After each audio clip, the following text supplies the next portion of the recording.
What if we told you that North America is in danger of experiencing a large earthquake at any moment?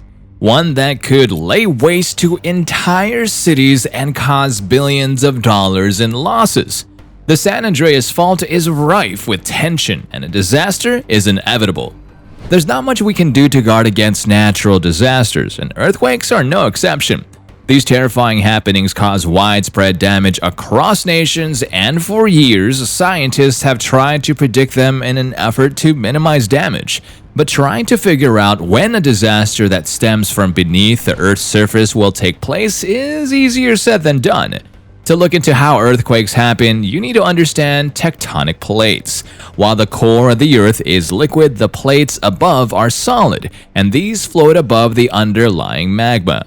Earthquakes happen when they move against each other, but different movements cause earthquakes of various magnitudes, and one of these correlates to a disaster predicted to cause devastation in North America, and it has to do with the San Andreas Fault. To start, we'll go back to 1906 when one of the worst earthquakes in history hit the coast of Northern California. Not even the Richter scale had been developed yet when the disaster first hit. This is partly because the plate tectonics theory wasn't widely accepted then, and not much research was done into why earthquakes occur. It caught the nation unawares, and the consequences were extreme.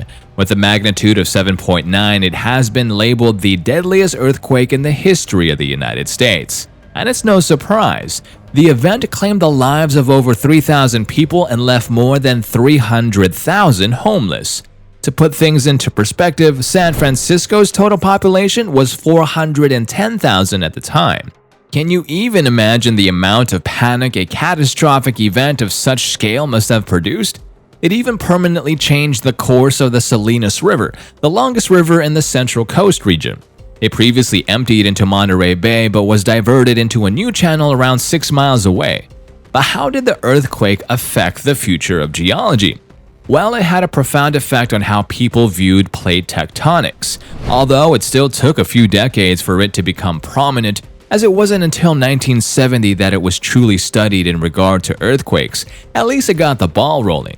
The 1906 disaster laid waste to 80% of the city, and it was obvious that the damage could have been prevented to some extent had the government been prepared.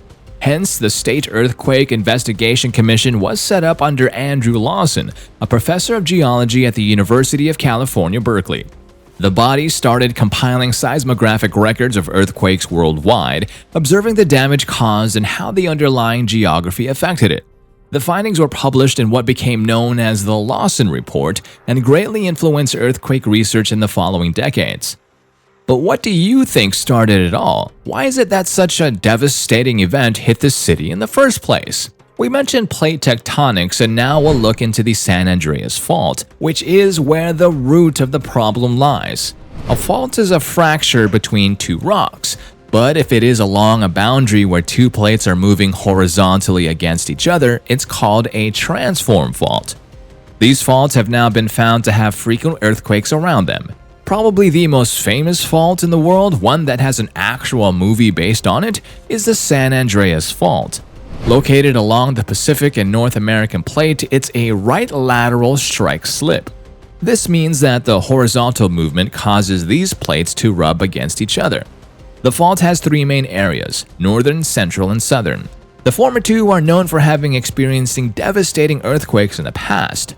After rupturing the fault's central side, the 1857 Fort Tejon earthquake laid waste to a large part of Southern California.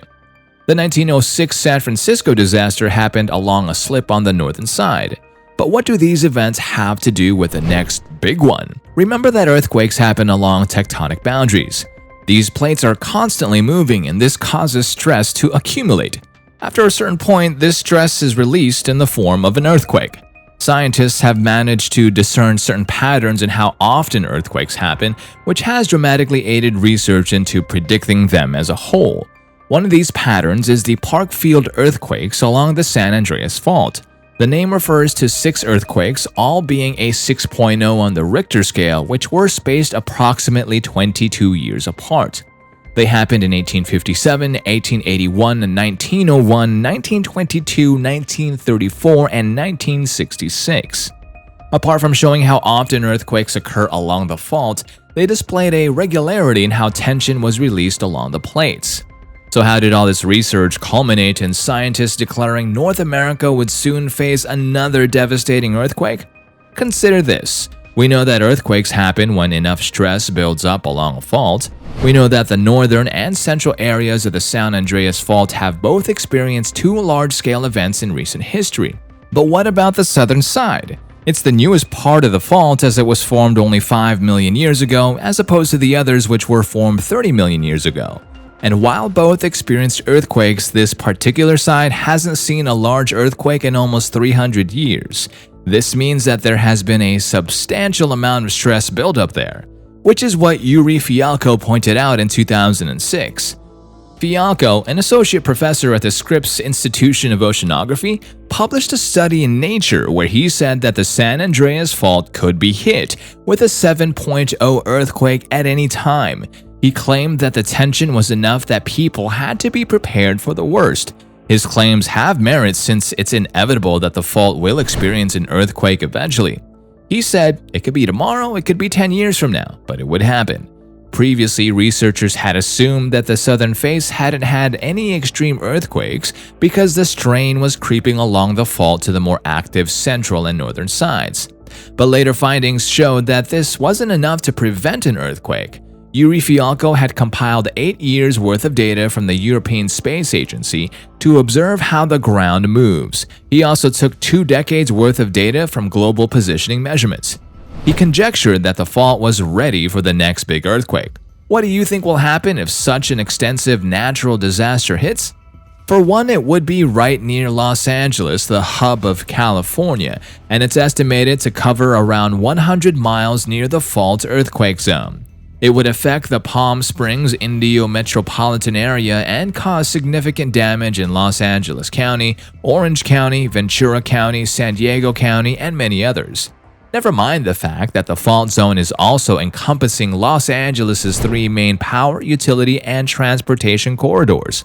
This means the I-15 in Cajon Pass, the I-5 in Tejon Pass, and the I-10 in San Gorgonio Pass would all be under threat of massive damage. One United States Geological Survey study predicted that if an earthquake of 7.8 magnitude hit, it would cause around 1,800 deaths and losses worth $213 billion. There have been some claims that the situation isn't as extreme as Fialko claims. One USGS report said there was a 7% probability of an earthquake of magnitude 8.0 or above along the fault. But that doesn't mean it's good news, and the fact remains that the fault is a tectonic boundary, one where earthquakes are bound to happen. For one, a 2008 paper found a seismic correlation between the fault and Cascadia subduction zone, where the Juan de Fuca, Explorer, and Gorda plates are moving beneath the North American plate. The area is capable of producing a 9.0 magnitude earthquake and 100-foot tsunamis. Findings claim that most of the significant earthquakes along the San Andreas Fault were caused by movement in the Cascadia zone. Even if that doesn't cause an earthquake, there are chances that the fault may act as a conduit for the stress buildup in the southern zone and cause further disasters in the central or northern areas. But one thing's for sure, an earthquake will happen, and it will not be pretty.